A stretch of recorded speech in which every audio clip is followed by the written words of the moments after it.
tragedy, masking the fact that this is a massive epidemic because in this society, no one can ever be held accountable for their actions.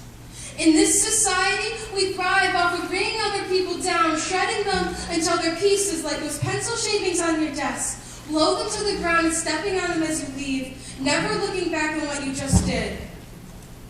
And please explain to me how this has suddenly become a problem, how people have suddenly realized that kids aren't supposed to be committing suicides, and the average age of death isn't supposed to be falling, but instead rising.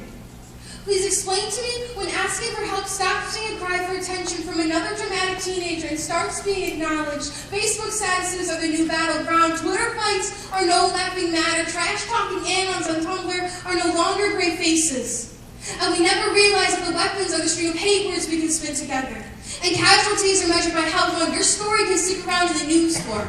And in the weeks it took me to write this poem, 5 more names have been added to the list. In this country, bullying doesn't build character, it buries bodies 6 feet under with blank headstones. Because these kids are too young to be husbands and wives, fathers and mothers, grandmothers and grandfathers. And this shouldn't be the new norm. 13 years isn't enough time to live a full life.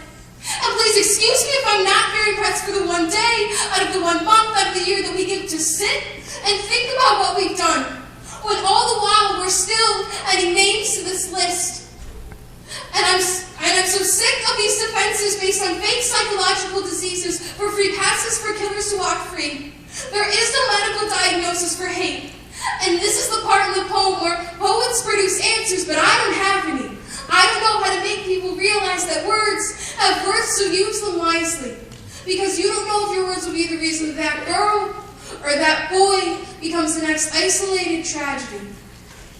Will anyone ever take responsibility for the names on this list? These lives lost in vain. Thank you.